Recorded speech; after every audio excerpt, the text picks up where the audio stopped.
Mulai, Pian. Oke.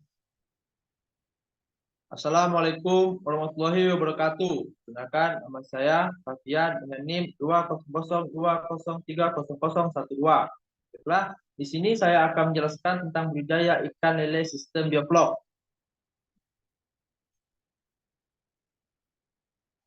Pendahuluan. Ikan lele merupakan salah satu jenis ikan air tawar Clarius graffinus dengan lele lokal Carius bracteus yang sudah dibudidayakan secara komersial. Dan budidaya ikan lele berkembang pesat dikarenakan yaitu dapat dibudidayakan di lahan dan sumber air dengan padat tebal tinggi. Teknologi budidaya relatif mudah dikuasai oleh masyarakat, pemasangan relatif mudah, modal usaha yang dibutuhkan relatif rendah, dan waktu usaha tidak terlalu lama. Budidaya ikan memiliki peluang besar untuk mendukung program pemerintah dalam membuka lapangan pekerjaan dan meningkatkan pendapatan masyarakat. Usaha ini menguntungkan secara ekonomis dan tidak memerlukan perawatan yang tidak terlalu rumit, tapi dengan harga pakan yang tinggi. Masih menjadi kendala dan budidaya menggunakan teknologi bioflok. Mampu mengolah limbah menjadi pakan, sehingga menciptakan budaya ikan yang ramah lingkungan, berkelanjutan, dan efisien dalam penggunaan air maupun pakan. Dan bioflok juga memenuhi persyaratan cara budidaya yang baik atau CBIB.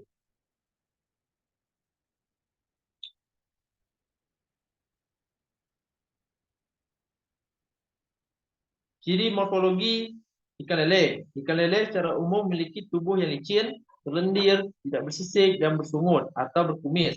Lele memiliki kepala yang panjang, hampir mencapai 1/4 dari panjang tubuh. Kepalanya pipih ke bawah atau dempsey dengan bagian atas dan bawah kepalanya tertutup oleh tulang pelet yang berada di atas insang, dan disinilah terdapat ruang tambahan alat pernapasan berupa labirin yang bentuk seperti rimbunan dedaunan berwarna kemerahan. Fungsi labirin ini untuk mengambil oksigen langsung dan udara dengan alat pernapasan tambahan. Ini ikan lele mampu bertahan hidup dalam kondisi oksigen yang minimum menurut Supardi 2003. Mulut terletak pada ujung moncong atau terminal dan dengan dilengkapi 4 buah sungut atau kumis. Mulut lele dilengkapi gigi atau hanya berupa permukaan kasar di mulut bagian depan.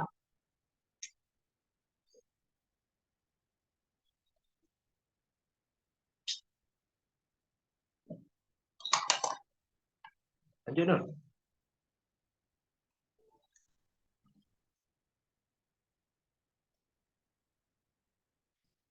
Habitat. Habitat atau lingkungan hidup lele banyak ditemukan di perairan tawar, di dataran rendah, hingga sedikit payau di alam ikan. Ikan lele hidup di sungai yang airnya mengalir secara perlahan atau lambat, kolam, danau, waduk, rawa, serta genangan air tawar lainnya. Ikan ini lebih menyukai perairan yang tenang, tepi yang dangkal dan terlindungi. Ikan lele memiliki kebiasaan membuat atau menempati lubang-lubang di tepi sungai atau kolam. Matun 2007. Tingkah laku. Ikan lele bersifat normal, yaitu aktif bergerak mencari makan pada malam hari. Pada siang hari biasanya berdiam diri dan berlindung di tempat-tempat gelap. Ikan lele dilengkapi pernapasan tambahan berupa modifikasi dari busuk misalnya, dan bernapas dengan labirin yang berbentuk seperti bunga karang di bawah badannya. Fungsinya sebagai penyerap oksigen yang berasal dari udara sekitarnya. Maka dalam keadaan tertentu, ikan lele dapat beberapa jam berdiam di permukaan tanah yang lembab dan sedikit kadar oksigennya. Makanan dan kebiasaan makan. Ikan lele adalah pemakan hewan dan pemakan bangkai. Makanannya berupa binatang-binatang renik seperti kutu air, cacing larva, siput kecil, dan sebagainya. Ikan ini biasanya mencari makan di dasar perairan, tapi bila ada makanan yang terapung, maka ikan lele juga dengan cepat memakannya. Walaupun ikan lele bersifat non-tunggal, akan tapi pada kolam pemeliharaan terutama budidaya secara intensif, lele dapat dibiasakan diberi pakan pelet pada pagi atau siang hari. Walaupun nafsu makannya tetap lebih tinggi jika diberi pada waktu malam hari. Ikan lele relatif tahan terhadap kondisi lingkungan yang kandung oksigennya sangat terbatas. Laju pertumbuhan ikan lele. Pada pembesaran menurut Suhendra 1988, laju pertumbuhan ikan lele yaitu 1,25% per hari. Apabila diberi pakan yang mengandung protein 45% dan energi 3000 kCa atau kilogram pakan menurut FAO 2005. Di kolam tergenang, dengan diberi pakan, buatan ikan lele jumbo dapat tumbuh mencapai 300 gram dari berat awal kurang lebih 30 gram dalam waktu 2 bulan. Sedangkan ikan lele jumbo yang dipelihara dalam KJA dengan pada lebar 50 ekor meter dapat mencapai berat 16 kg menurut ke rumah SP 2008. Jenis-jenis ikan lele. Pertama ada lele lokal atau Calarias bratakus, merupakan lele asli perairan umum Indonesia. Lele lokal sudah dibudidayakan sejak tahun 1975 di daerah Blitar atau Jawa Timur. Lele jumbo atau Calarias galevinus adalah ikan introduksi yang didatangkan ke Indonesia pada tahun 1945. Lele jumbo merupakan lele hibrid dari hasil persilangan lele lokal Afrika spesies C. mosambicus dengan lele lokal Taiwan spesies fuscus. Perkawinan tersebut menggunakan C. mosambicus jantan dan C. fuscus betina. Ketiga ada lele Kelly atau Clarias meladerma, merupakan salah satu ikan lokal. Lele Kelly mulai dibudidayakan pada tahun 1947 oleh Sub Balitakan Luar Palembang dan berhasil dipindahkan pada tahun 1989. 4. Lele Sangkuriang merupakan hasil perbaikan genetik lele yang dilakukan oleh Balai Besar Pengembangan Budidaya Air Tawar atau BBPBAT Sukabumi dengan melakukan silang balik terhadap induk lele jumbo yang ada di Indonesia antara induk betina generasi kedua dengan induk jantan generasi ke-6. Yang kelima ada lele piton atau Clarias galevinus par yang dihasilkan oleh kelompok Sinar Kehidupan Abadi atau SKA. Kelompok pembudidaya lele Bayu Mundu, Pandeglang, Banten. Lele piton merupakan lele hasil silang domba asal Thailand dengan lele jumbo asal Afrika. Pembuatan kolam.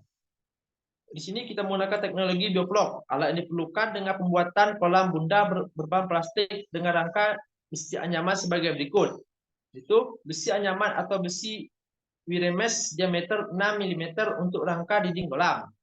Di situ ada fiber, karpet talang atau triplek 2 mm untuk pelapis dinding. Juga ada terpal atau plastik untuk dinding 2 buah. Selanjutnya ada pipa PVC 2 inci dengan KNE 2 buah. Itu ada sealer atau lem. 5 ada gunting, yang keenam ada gergaji. Caranya yaitu besi anyaman atau besi wiremes dipotong sesuai dengan ukuran yang diinginkan. Kemudian antara buku dikaitkan dengan cincin besi atau diikat kawat sebagai pengunci sehingga pengunci berbentuk lingkaran. Kolam dalam bentuk persegi berukuran 1 kali 2 meter, 2 kali 4 meter untuk kolam berbentuk persegi, sudut dilengkapi untuk menghindari sudut mati. Terpal dan plastik dipotong sesuai dengan ukuran dan bentuk kolam yang diinginkan, kemudian dijahit dan dilem agar tidak bocor. Terpal yang sudah jadi dimasukkan ke dalam rangka besi yang telah disiapkan. Persiapan kolam. 1. Ada pengisian air. Sebelum kolam diisi air, kolam terlebih dahulu dibersihkan atau disterilisasi bila perlu dilakukan dengan pengeringan dan disinfeksi dengan menggunakan kaporit 10%. Pengisian air ke dalam kolam sampai penuh dengan ketinggian air 80-100 cm dengan menggunakan kaporit 30 gram per meter selama 3 hari untuk kolam di luar ruang. Dan untuk kolam di dalam ruang dinetralkan dengan sodium sulfat dengan 3 dosis 15 gram setelah minimal 24 jam pemberian kaporit. 2. Ada pemasangan peralatan. Pemasangan peralatan meliputi pompa dengan perlengkapan seperti selang aerosol, filter, dan pipa pengeluaran pompa. Setelah pemasangan perlu dilakukan uji coba untuk mengetahui kekuatan aliran arus dan kemampuan. Mengadukkan alirannya dibuat melingkar sehingga dapat terjadi di bagian tengah kolam. Pompa harus dipasang di tengah dan aliran air dikeluarkan di bagian tepi kolam dengan arah keluar yang berlawanan. 3. Ada pengadukan aerasi. Pengadukan dilakukan dengan menggunakan blower 100 watt yang dapat dimanfaatkan untuk 6 unit kolam bundar yang dipasang melalui dari awal pemeliharaan. Gunanya untuk mengaduk media supaya bahan-bahan organik teraduk dengan rata sehingga terurai secara aerobik untuk meningkatkan oksigen terlarut atau DO dan membuangkan gas karbon dioksida atau CO untuk mengurangi penurunan.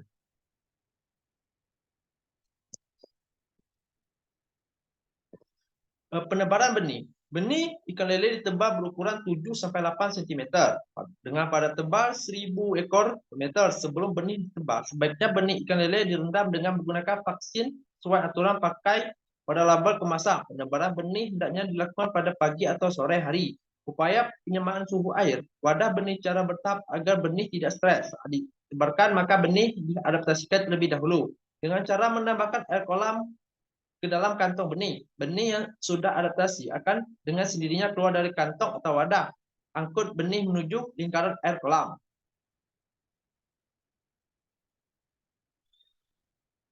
Manajemen pakan. Benih dipuasakan selama 2 hari untuk proses adaptasi dengan lingkungan baru atau menunggu isi lambung benar-benar kosong atau bersih. Pada saat pemberian pakan pertama kali maksimal selain pemberian probiotik, sebaiknya juga melakukan pengapuran 7 hari sekali pada bulan pertama dan setiap 5 hari sekali pada bulan 3 berikutnya dengan dosis 200 gram per meter air. Setelah itu, tambahkan unsur C seperti tepung, terigu, tepung beras, tapioka, dan sebanyak 240 gram per 10 kilogram pakan yang diberikan.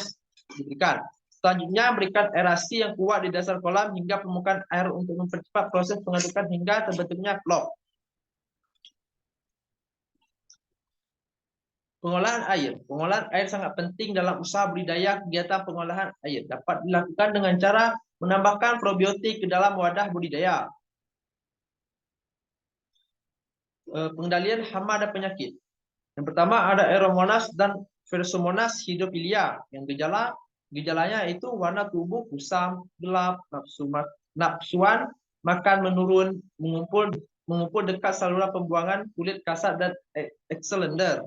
Pendarahan pada pangkal sirip, ekor, sekitar anus dan bagian tubuh lainnya. Sisik lepas, luka di sekitar mulut dan bagian tubuh lainnya. Pada infeksi berat, perut lembek dan bengkak yang berisi cairan merah kekuningan, ikan mati lemas sering ditemukan di permukaan dasar kolam.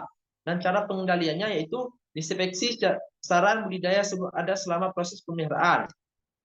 Terus pemberian unsur imunitas penambah vitamin C pada pakan secara rutin selama pemeliharaan. Penyebab bakteri Pseudomonas spp. Gejalanya itu ikan lemah, bergerak agak lambat, bernapas mengap-ngap di permukaan air, warna insang pucat dan warna tubuh berubah gelap. Terdapat bercak-bercak merah pada bagian luar tubuhnya dan kerusakan pada sirip insang dan kulit. Pengendaliannya yaitu memperbaiki kualitas air secara keseluruhan, terutama mengurangi kadar bahan organik terlarut atau meningkatkan frekuensi pergantian air baru. Kurangi pemberian pakan dan jumlah ikan dalam kolam. Perendaman dalam larutan garam dapur 500 sampai 1000 ppm. Penyebab Seprolegenia spp dan Asia spp. Gejalanya itu serangan bersifat akut kronis hingga akut dapat mengakibatkan kematian hingga 100%. Reproduksi secara aseksual melalui hifa perfila untuk memproduksi spora infektif. Pengendaliannya itu menaikkan dan mempertahankan suhu air lebih dari 28 derajat Celcius atau pergantian air baru yang lebih sering. Kemudian garam dapur pada konsentrasi 1-10 promil selama 10-60 menit. Penyakit bintik putih dan gatal atau Stresshaueriasis. Penyebab Dihadropithegus multifilius. Gejalanya itu ikan yang diserang sangat lemah dan selalu di permukaan air. Terdapat bintik berwarna putih pada kulit sirip dan insang. Pengendaliannya, air harus dijaga kualitas dan kuantitasnya. Perendaman dengan larutan garam dapur dengan konsentrasi 500 sampai 1000 ppm selama 24 jam kemudian. Ikan diberi air yang segar, pengobatan diulang setelah 3 hari. Pemanenan. Pemanenan ikan lele di kolam dapat dilakukan dengan cara panen sortir atau dengan panen total. Panen sortir adalah dengan memilih ikan yang sudah layak atau dikonsumsi sesuai dengan keinginan pasar. Panen total biasanya dengan menambahkan umur ikan agar ikan dapat dipanen semua dengan ukuran yang sesuai keinginan pasar ikan lele. Biasanya dipanen selama 50-80 hari. Cara lain pemanenan yaitu dengan menggunakan pipa ruas bambu atau pipa paralon bambu. Diletakkan di dasar kolam pada waktu air kolam disurutkan. Ikan lele akan masuk ke dalam ruas bambu, maka dengan mudah ikan dapat ditangkap atau diangkat. Ikan lele yang dipanen kemudian dipacking dalam kemasan plastik untuk diangkat atau dipasarkan dengan terlebih dahulu. Dilakukan pemberokan guna mengurangi kematian ikan sampai daerah pemasaran. Permasalahan dan solusi dalam aplikasi teknologi bioflok.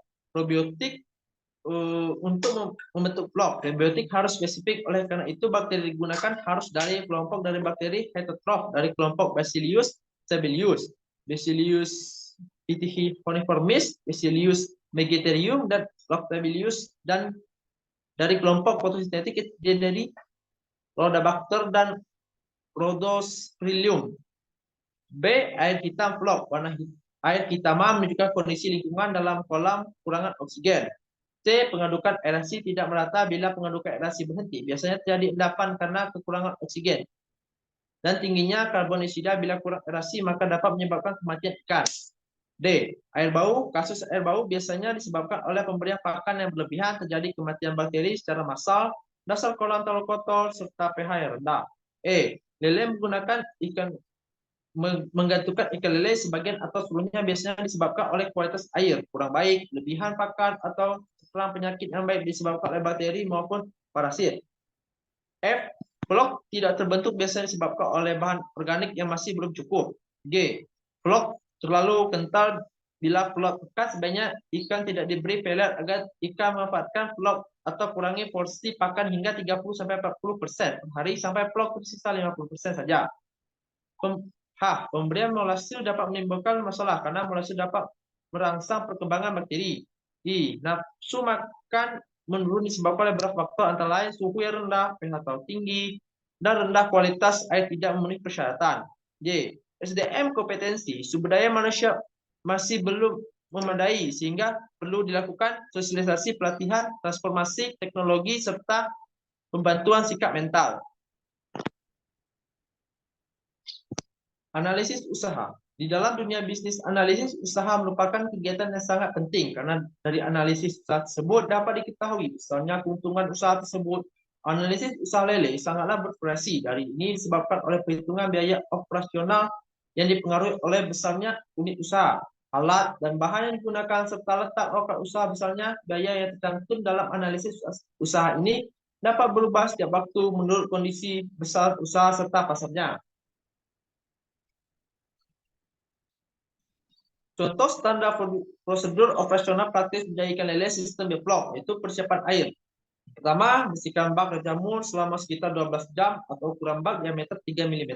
Dua, isi bak dengan sumur setinggi 70 cm dengan volume sekitar 3-5 meter. Hidupkan aerasi terus-menerus. 4, pada setiap bak masukkan secara urut kafur tohor 250 gram per bak, 50 gram, kafur dolamin 400 gram per bak, atau 80 gram per meter. Gram 10 kg per bak atau 2 kg. Biolokta 1 sendok makan penuh sekitar 5 gram per bak 1 gram meter. 5, molase 500 ml 100 ml. 6, air media siap digunakan setelah minimal 4 hari dengan maksimal 10 hari. 7, bila lebih dari 10 hari, masukkan dolamit 0,4 kg dan biolokta 1 sendok makan per hari. Persiapan benih. Yang pertama ada cek kesehatan benih. Di dalam kesehatan benih, semua benih berenang lincah, tidak ada yang menggantung, berlendir normal atau tumbuh licin, kumis tidak putus dan sirip lengkap, tidak luka dan tidak borok, kematian ikan dalam wadah tempat tidak lebih dari 5%. 2, ukuran panjang benih. 3, hitungan jumlah benih, sampling dengan timbangan gantung kapasitas 25 kg. 4, puasakan selama 24 jam. Adaptasikan makan 24 jam, menentukan respon makan 24 jam kemudian. Pengolahan pakan. 1, persiapan pakan. Larutkan probiotik yanot 1 sendok makan penuh dengan dalam 2 liter air. Aduk 1 kg pakan dengan 1 gelas 250 ml atau probiotik. Simpan pakan yang wadah tertutup. Adukkan pagi untuk diberikan sore, adukkan sore untuk diberikan pagi. Adukkan pakan dapat bertahan sampai 5 tahun atau sampai tidak ada jamur hitam atau kuning. Adukkan untuk pakan pertama sekitar 2 kg. Adakan selanjutnya sesuai respon makan. 2, berikan pakan 2 kali per hari sesuai respon makan 2-5 menit. Berikan pakan pada satu wadah hingga selesai baru pindah ke wadah berikutnya. Pengolahan air media. 1, identifikasi air yang baik. Air tidak bau. Ikan dominan berada di dasar bak atau kolam. Air tidak sering muncul ke permukaan. Air stabil berwarna kecoklatan. Yang kedua, indikator kestabilan air. Air berwarna coklat atau memutih. 3, pergantian air. Pertama kali, air diganti 7 hari setelah pemberian pakan normal. Air diganti sebanyak 10-15%. 2, pergantian air selanjutnya dilakukan setiap 7 hari. 4, persiapan air untuk pemeliharaan lanjutan. Isikan bak yang kosong, isi bak dengan air bak yang ada ikannya sampai 15 cm. Tambahkan air bersih sampai kedalaman 50 cm dan masukkan pipa aerasi. Berikan aerasi terus-menerus. penangkapan ikan tidak sehat atau sakit. Bila saat baru ditebal atau selama pemeliharaan terdapat ikan sakit, maka ikan dipuasakan ikan sekitar 3 hari. Bila kematian sampai kurang dari 50 ekor per hari, buang air sekitar 40% atau 35 sampai 45 cm. Tambahkan air kembali 10 sampai 20%, air menjadi 45 sampai 50 cm. Terus tambahkan garam 2,5 kg per hari. Bila kematian melebihi 50 ekor per hari, buang air 100%. Semua ikan mati dibuang.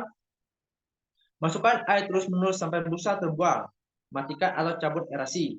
Bila kematian sudah terhitung lebih dari 70%, bak dikeringkan dan ikan dipanen. Ikan tidak disatukan ke dalam bak lain. Pemanenan ikan. Lakukan panen parsial bila ada kebutuhan atau perintah pasar dalam panen total setelah 90 hari. Wah, pada panen parsial, pilih ikan yang sesuai ukuran yang dikehendaki. Gunakan keranjang gading sesuai ukuran seksi yang diinginkan. 3. Ikan yang tidak terpilih telah lebih lanjut pada bak yang dipersiapkan. A. Bersihkan bak yang kosong. B. Isi bak dengan air bak yang ada ikannya atau ikan sehat sampai 15 cm. C. Tambahkan air bersih sampai kedalaman 50 cm. D. Masukkan terus-menerus. E. Tambahkan gram 3 kg per bak. F. Tambahkan kafur dolamit 400 gram per bak. G. Tambahkan probiotik Dolokta 1 sendok makan keras. H. Masukkan ikan yang tidak terpilih. I. Puasakan ikan sekitar 24 jam. J. Pemberian makan seperti pada pemeliharaan.